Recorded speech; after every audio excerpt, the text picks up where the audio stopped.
안녕하세요. 저는 딩크족으로 살고 있는 30대 중반의 여자입니다. 저희 부부는 말 그대로 아이를 가지지 않은 채 온전히 둘이서만 2인 가정으로 살아가고 있어요.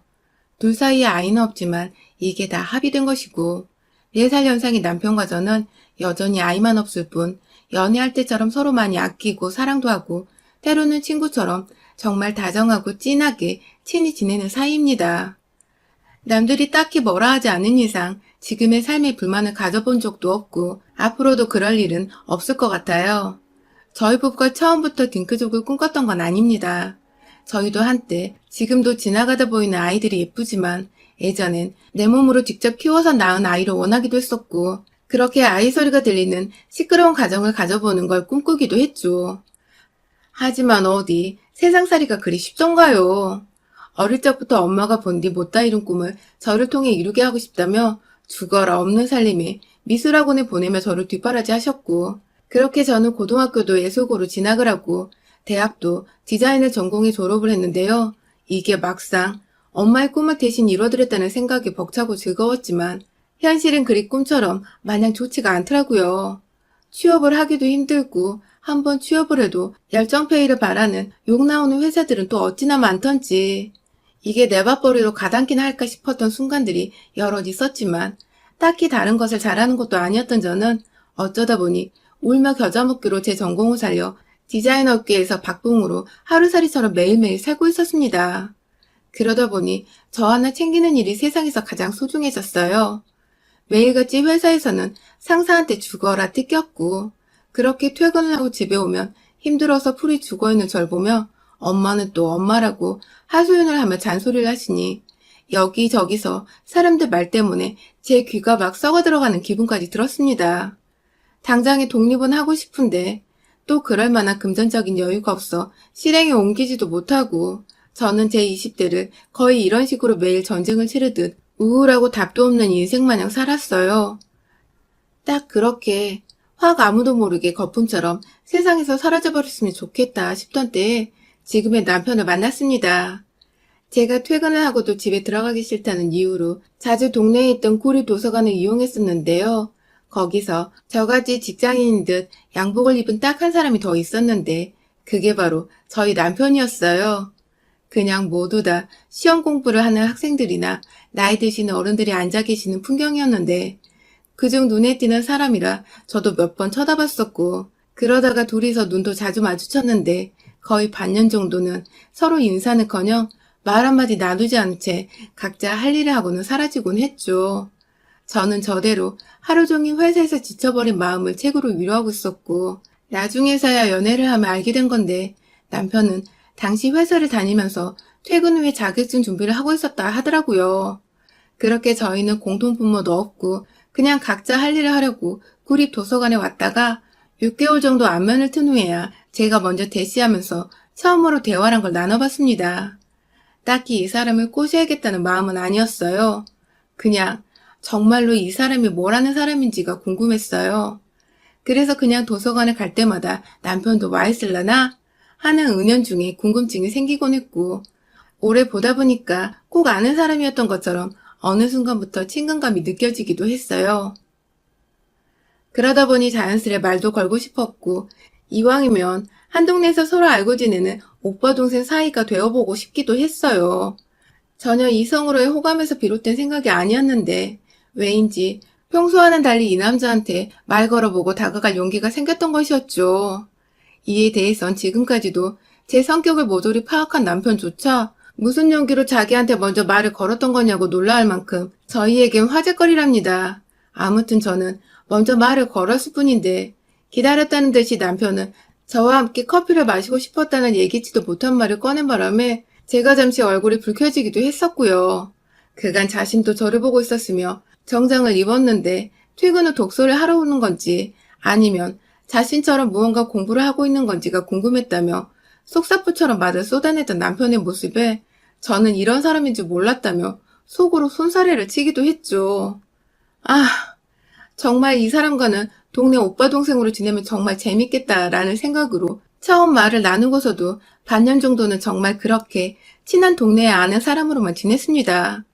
가끔 퇴근 후에 도서관에서 만나게 되면 자판기 커피를 뽑아 먹으며 가벼운 수다를 떨기도 했고, 그러다가 시간이 맞으면 중간 지점에서 만나 가벼운 술잔을 기울이는 등 도서관 밖에서의 추억들도 하나씩 쌓아갔죠. 그렇게 얼굴을 알게 되었고 말을 나누게 된 지 딱 1년이 되던 해에 남편이 제게 연애를 하자는 수줍은 고백을 했고, 저는 딱히 고민할 것도 없이 당신이랑은 한 번쯤 연애를 해봐도 괜찮겠다는 무심한 대답과 함께 이 사람의 여자친구가 되었어요. 저희는 연애를 5년 정도 했습니다. 부담 없이 사귀게 된 커플치고는 연애를 꽤 오래 하고서 결혼까지 어찌 꼬리를 해버린 기적 같은 커플이었어요. 둘 다 각자의 가정이 그리 여유가 있는 편도 아니었고, 남편은 남편대로 직장에서 살아남겠다고 이것저것 자격증 공부에 승진시험 준비로 늘 바쁘던 사람이었죠. 저는 또 저대로 당장의 경제적인 여유조차 없는데 무작정 결혼을 해버리면 진짜로 저 개인한테 쓸 수 있는 돈은 앞으로 평생 없을 수도 있겠다는 생각이 들어서 은연중에 결혼만큼은 피하고 싶었습니다. 제 눈에도 남편이 그리 여유가 있어 보이질 않았기 때문에 기대고 싶다는 생각은 애초에 할 수가 없었죠. 하지만 저희가 연애를 길게 하는 동안 그래도 하나 얻은 것이 있다면 서로에 대한 신뢰의 마음이었습니다. 무슨 일이 있더라도 내 옆에 있어줄 사람이란 생각은 늘 변함없이 들었죠. 각자가 서로의 집에서 힘들어하던 터에 둘이서 만나면 뭐가 그리 즐거운지 늘 조금씩 숨이 트이는 기분이었어요. 이대로라면 식구를 늘리고 말고의 문제를 고민하기 전에 딱 둘이서 단촐한 가정을 이루고 평생 살아도 좋겠다는 마음이 서서히 들어버렸죠. 그러다가 여유가 생기면 아이를 가지면 그만이었고요. 그렇게 어쩌다가 없는 사정 쪼개서 결혼까지 했는데 살림이 나아지기는커녕 어째 전보다 더 바쁘게 살게 된 것 같았어요. 똑같이 퇴근 후에도 늘 무언가를 하면서 불확실한 미래를 준비하는데 정신이 없었고, 하나에서 둘로 식구가 늘어나니 자연스레 둘이서 번갈아가며 살림살이를 도맡아 하고 정리를 해야 했어요. 돈을 모으다 보니 이대로면 자식을 낳아도 애 키우는 데 쓰일 돈을 감당하기 힘들겠다 싶은 것이 점점 아이를 낳는 것도 부담스러워졌고, 그러다 보니 결국 저희는 요즘 젊은 사람들 중에 많이 생긴다는 그 딩크족이 되어버렸습니다. 아이를 안 가지겠다고 작정을 하고 주변 가족들에게 선전포고를 했어요. 사실 그간 경제적인 도움 1도 주지 않으면서 아이는 언제 가질 거냐고, 아이가 있어야 진정한 부부라는 등의 참견을 하는 주변 어른들이 정말 많으셨는데요. 이게 저한테는 말 못할 스트레스였는데, 딩크족을 선포하면서는 다소 기가 막히다는 듯 저를 외계인 마냥 이해하지 못하겠다며 반항하는 분들이 대부분이었지만, 어찌되었든 아이를 낳으라는 소리는 쏙 들어가 버렸죠. 다만 그중 딱 한 사람은 정말 한결같았습니다. 저희 시어머니 말입니다. 연애를 1, 2년도 아닌 5년이나 했던 터라 어쩌다 보니 시어머니와도 결혼 전부터 얼굴을 트고 지냈습니다. 게다가 한 동네에 살다 보니 의도치 않게 오다 가다 만나게 되는 일들도 빈번했었고요. 친정엄마를 도와서 장을 몇 번 보러 간 적도 있었는데 어쩌다 시어머니를 마주치게 되면 어머니는 꼭 저한테 너 같은 딸이 있었으면 좋겠어 하면서 제 팔짱을 낀 채 절 너무 사랑스럽다는 식으로 바라봐 주셨어요. 아들이 둘 있는 분이셔서 그런지 정말 혼자 매번 장을 보러 다니시는 게 그럴 수도 있으시겠다 싶었죠. 그렇다고 제가 진짜로 시어머니 딸이 되어줄 건 아니었기에 대충 애두르며 아 감사합니다 하면서 말을 흐리고는 넘겼습니다. 그런데 결혼을 하고 나니 시어머니의 저를 향한 관심이 부쩍이나 늘어났어요. 결혼식장에서부터 너가 결국 내 딸이 될 줄 알았어 라는 아찔한 소리를 하신 것과 동시에 결혼 후에 지금까지 매일같이 저를 불러대시는데 제가 아주 제명에 못 살 정도라니까요. 결혼 초에 다른 집들처럼 아주 뻔한 스토리로 시어머니 짓을 하셨어요. 딸 같아서 예쁜데 전화를 자주 안 해서 속이 상한다며 전화를 좀 자주 하라는 훈계로 몇 번씩이나 출근해서 바빠 죽겠는데 전화를 하곤 하셨죠. 왜 내 엄마도 아닌데 남편이 아닌 며느리인 내가 먼저 나서서 연락을 드려야 하나 싶어서 처음에는 빈정이 상하기도 했지만 제가 아랫사람이니 이왕이면 먼저 연락을 드리고 문제를 삼지 말자는 마음으로 몇 년간 안부 인사도 꼬박꼬박 챙겨드렸고요. 그러다가 빈도수가 낮다고 하도 보채고 신경질 내시는 바람에 제가 결국 뚜껑이 열려서는 그 안부 어머님 아들한테 앞으로 하라고 할게요 하고 전화를 딱 끊었죠. 그날 남편을 붙잡아 한바탕 화를 내면서 네 부모는 네가 챙기고 내 부모는 내가 챙기자고. 각자 효도는 알아서 하자고 딱 선을 그어버렸고 제 말에 동의한 남편이 그 다음날부터 시어머니께 정말 안부 전화를 드렸는데 우리 시어머니는 몇 년간 저한테 안부 전화를 받아놓으시고는 남편의 전화는 딱 하루 받아놓고는 이제부터 아들 힘들 거라며 그만 전화를 하라고 했다더군요. 네. 그러니까 그 몇 년간 안부 전화 타령을 해대며 저를 닥달하셨던 시어머니는 저를 길들이시려고 반기지도 않으면서 제 전화를 매일같이 기다렸었던 것입니다. 알고는 있었지만 이렇게 단번에 자기 아들 안부 전화는 그만해도 된다고 정리를 하시는 시어머니를 보니 열이 받을 때도 받았지만 애써 쓰는 숨을 쥐어 보이며 참았죠. 해마다 김장철이 되면 김장한다고 불러내는 것도 당연한 일이었고요. 같은 직장인이고 같이 돈 모아서 밥 먹고 사는 부부인데 자기 아들은 힘드니까 아들한테는 말하지 말고 혼자 오라는 경우도 다반사였어요. 그 소리를 옆에서 남편이 듣고는 어떻게 그러냐고 본인이 자처해서 저를 따라 쫄래쫄래 시댁에 갔더니 시어머니는 그걸 또 보고서 왜 자기 말을 잘 안 듣냐고 저한테 따져 물으시곤 하셨죠. 그래서 제가 저도 직장을 다니고 저도 힘든데 왜 어머님 아들만 힘드실 거라고 생각을 하냐며 식구들 다 김장하고 있는 그 자리에서 폭탄선언을 하듯 말을 꺼내니 어머님은 동네 어머님들 사이에서 눈치가 보이셨는지 그제서야 내가 언제 그랬어? 네 생각도 했지. 하며 괜히 어색한 웃음을 지어 보이곤 하셨어요. 그 후로도 제가 꾸준히 남편을 데리고 김장하러 가고 남편도 김장하며 오히려 저보다 곱절로 배추를 더 열심히 담그는 바람에 시어머니가 아들 몸 상한다고 또 그만 부르기 시작하셨고요. 그리고 가장 할 말이 많은 제사. 시집을 가니 이제 저는 자신한테 딸이나 다름없다면서 내 딸이 조상한테 정성스레 제사를 지내주면 다들 너무 좋아하실 거라고 제 손을 꼭 잡고는 단둘이서만 부엌으로 들어가시더라고요. 이 집안 남자들, 그러니까 진짜 그날 제사를 지낸 조상들의 후손들은 밖에 가만히 내버려두고 말입니다. 결혼을 이런 관례들과 며느리로서 여자가 당연스레 해야 하는 일들을 감당해내기 싫어서 결혼이 싫기도 했었던 건데 아니나 다를까 결혼을 하고 나니 이런 자질구레한 노동까지 강요를 받게 되더라고요. 결혼하고 첫 해부터 이 결혼이 진짜 맞았던 걸까? 하면서 괜한 의구심도 들고 별의별 생각도 다 드는데 그때 또 혜성처럼 우리 남편이 나타났어요. 어머니가 아무도 들어오지 말라는 식으로 딸 같은 며느리인 저 하나만 딱 데리고 들어가 버린 그 부엌안을 마치 거대한 전선의 경계물을 허물어버리고 들어오는 헐크마냥 그 사람이 진짜 너무 멋지고 듬직했었죠. 남편은 부엌으로 들어오자마자 일거리들을 한눈으로 쫙 스캔을 하고서는 이걸 어떻게 여자 둘이서 해결하려고 하냐며 저를 보며 은연중에 귀여운 윙크를 날리곤 자기가 두 팔을 걷어 본격적으로 일을 시작하더라고요. 어머님이 옆에서 아구아구 하지 마라 하면서 아들 일하는 거 보기 싫다고 죽는 소리를 해대고 있는데도 눈치 밥 말아먹고 저를 도와주겠다고 나서서는 결국 아버님까지 부엌에 들어오게 한 남편. 진짜 제게는 구세주 같은 사람이었어요. 이건 뭐 이쯤 되니 남편 좀만 고생시키면 웬만한 시집살이는 다 해결이 되겠더라고요. 하지만 딱 하나 남편도 나서지 못하는 게 있었습니다. 바로 아이에 대한 잔소리였죠. 시어머니는 저희 부부가 아이를 낳기 원치 않는다고 분명히 말씀을 드렸는데도 불구하고 남편이 없을 때 제 옆에 와 꼭 조용히 말을 꺼내셨어요. 딸 같아서 하는 말인데 늙으면 후회할 거라고. 그러니까 지금 당장이라도 자식을 빨리 낳으라고 말이죠.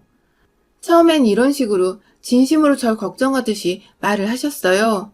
딸 같아서, 딸 같아서, 그놈의 딸 같아서라는 말씀을 반복하시며 진심으로 딸 같으니 우려가 된다며 본인 손주 보는 걸 원한다 타이르셨죠. 어머님께서도 처음에 적응하는데 시간이 걸릴 거라 생각해서 애초부터 저희 부부를 이해하실 거라 기대하지 않았습니다. 그래서 시간을 갖고 천천히 어른들을 설득하려고 했죠. 하지만 무언가 조급하신지 어머님은 늘 저를 볼 때마다 자신 얘기를 하셨고 급기야는 말하는 정도가 좀 심해지셨는데요. 퇴근 후 저를 따로 부르셔서 집에서 자식 낳으라 훈계를 두시는 거 기본이었고 하다 저번에 제 직장 앞까지 찾아와서는 예약한 산부인과에 가자며 저를 막 잡아당겨 끌고 가실 뻔한 적도 있었어요. 제가 아이를 안 가지는 게 아니라 못 가지는 건 아니냐면서 연기하는 거면 우리 집안에서 너 당장 쫓아나겠다는 별 상상의 나래를 펼치시며 절 데려가시는데 옆에서 보고 있던 직장 동료들이 그 모습에 기겁을 하고서는 경찰을 부르겠다고 막아서는 바람에 어머님이 뒤늦게야 정신 차리고 혼자 주랭랑치듯 도망가신 적이 있었습니다. 뭔지 몰라도 우리 시어머니가 절대로 예의 바르거나 교양 있고 정상적인 사람이 아니라는 걸 알 수 있었던 대목이었죠. 그러다가 최근에 지난번 회사 앞 난동 이후 처음으로 제게 연락이 오신 시어머니는 오랜만에 맛있는 걸 해주고 싶다면서 저를 집으로 부르셨어요. 지난번 일에 대해 사과를 하고 싶기도 하니 저 혼자 오라면서 집으로 부르시길래 너무 찜찜해서 남편을 불러 함께 퇴근한 후 시댁에 찾아갔어요. 그런데 정작 시댁에 가보니 밥은 개뿔. 가스레인지 위에 끓고 있는 국 하나조차 없었고 시어머니는 제 옆에 남편이 함께 온 것을 보고는 무지하게 당황하시더라고요. 남편은 또 눈치 없이 엄마, 왜 밥 해준다고 불렀는데 집에 요리한 게 없어? 라고 무의식 중에 말을 꺼냈고 시어머니는 눈만 동그랗게 뜨고 있다가 처음부터 배달 음식을 시켜 먹으려고 했다며 뒤늦게야 배달 전단지를 막 뒤지기 시작하셨어요. 결국 누가 요즘 전단지로 배달을 시키냐며 남편이 나서서는 어플로 직접 마라탕을 주문했고요. 요즘 날이 많이 추워졌다고 남편이 며칠 동안 마라탕 먹고 싶다는 소리를 입에 달고 살았거든요. 그렇게 졸지에 며느리를 훈계하려고 또 불러냈다가 아들까지 딸려오고 아들 돈을 써서 마라탕까지 시켜 먹게 된 어머님은 또 속이 말이 아니셨는지 얼굴이 뚱해 계셨습니다. 이번에 사과하시면 제대로 받아주려 했는데 여전히 똑같은 어머님의 모습에 저도 괜히 더 열이 받고 동시에 통쾌하며 시아버님과 요즘 일 얘기, 사는 얘기 등을 꺼내며 아버님과의 대화에 집중을 했습니다. 그러다가 제가 화장실에 가려고 잠시 자리에서 일어났어요. 그런데 뒤에서 누가 절 따라 일어서는 게 느껴져 뒤로 돌아보니 어머님이시더라고요. 그리고는 저를 쫄래쫄래 따라와 결국 화장실 앞에까지 가서야 절 급히 옆에 있던 작은 방으로 데리고 들어가신 시어머니. 결국 저는 그 길로 시어머니께 생포로 잡혀버리고 말았어요. 또 무슨 소리를 해대실까 싶어서 최대한 제 귀를 틀어막고자 했는데 속살포처럼 남편을 왜 데리고 왔냐, 날 엿먹이려는 거냐 등에 본인 찔리는 소리만 해대시더니 한참 뒤에야 본론을 꺼내시더라고요. 밖에서는 마침 마라탕이 도착했다며 배달원이 문을 두드리고 있고 남편은 자기야 나와 하면서 현관으로 뛰쳐나가는데 전 시어머니한테 꼭 붙잡혀서는 작은 방에서 쥐도새도 모르게 시어머니와 마주보고 서 있었죠. 그리고 시어머니는 절대로 꺼내서는 안 될 말을 꺼내셨습니다. 또 한 번 제가 아이 낳는 것에 간섭을 하시며 나이는 곧 40인데 어쩔 거냐는 설교를 늘어놓으시다가 저희 부부가 함께 합의를 한 문제 있고 앞으로도 둘이서 알아서 할 문제인 것 같다고 말씀을 드리니 이제 방문을 나서려고 뒤돌아선 제 뒤통수를 향해 그러시더라고요. 코로나로 바이러스가 창궐하는 때에 넌 자식도 없으니 네 속에 바이러스만 잔뜩 끼고 살 거라고. 네가 바이러스 낳다 돼지는 걸 보는 게 손주 보는 것보다 빠르겠다고 말입니다. 하, 이게 무슨 악령도 아니고 어떻게 말을 이렇게 하죠? 결국 저도 심한 어머님의 악담에 수치심이란 수치심을 다 느끼면서 화가 터지고야 말았어요. 시어머니를 한껏 노려보고는 곧장 방을 나가 부엌 식탁 위에서 비닐이 벗겨진 채 먹을 준비가 다 끝난 그 플라스틱 포장 용기 안에 든 마라탕을 그대로 쥐고 작은 방으로 들어갔어요. 이걸 확 부어버리라니 시어머니는 순간 쫄아서 막 옆에 있던 침대 위 이불을 뒤집어 쓰고 마지막까지 피해보겠다고 발악을 하시는데 차마 이 뜨거운 걸 부어버렸다간 괜히 시어머니 화상을 입혀 뉴스라도 나오면 난처하니 혼자 밤새도록 치우고 닦으라고 이불 위를 포함한 오만 방바닥과 침대 바닥까지 몽땅 마라탕 국물을 부어버렸네요. 아주 온 집안에 중국 냄새가 가득한데 시어머니는 이게 무슨 일이냐고 통곡을 하고 남편과 시아버지는 밖에서 놀래 따라왔다가 제가 방구석에서 마라탕으로 난장판을 해놓고 있자 함께 놀래 입 벌리고 그대로 얼음 상태가 되어버렸고요. 그렇게 저는 구간에 든 중국 당면까지 남김없이 냇가에 물고기 풀어주듯이 하나하나 수놓아 바닥에 놓아주곤 쿨하게 그 집에서 퇴장했습니다. 아주 영영 말입니다. 저희 어머니 그날 이후 저한테 단 한 번도 전화를 안 하고 계시고요. 저번에 저희 친정어머니 말씀 들어보니 동네에 한번 마주쳤는데 혼자 뭐가 그리 겁이 났는지 막 주랭량을 쳐 도망가셨다네요. 상상 속에 저희 엄마도 자기한테 마라탕 비슷한 뭔가를 던질 거라 생각을 하셨던 모양이더라고요. 졸지에 서일정리 완벽하게 되었고 더 이상 허튼 수작 부리는 시어머니 행패를 마주하지 않아도 되어 온전히 다시금 남편의 옆에서 오로지 저희 두 사람만을 생각하며 잘 살아가는 중입니다. 이러다 또 사과하면 받아주면 얘 얘기는 자연스럽게 꺼낼 것 같아서 현재 시어머니께는 사과할 기회조차 드리지 않으려고 제 번호까지 변경을 한 상태입니다. 아휴, 그러게 왜 엄한 며느리 속을 뒤집어 놔가지고 한밤중에 집안을 온통 마라탕 범벅을 시키셨는지. 본인 입이 화근이어서 제가 뭐라 드릴 말씀이 없네요. 여러분의 생각은 댓글로 남겨주세요. 오늘도 시청해주셔서 정말 감사합니다.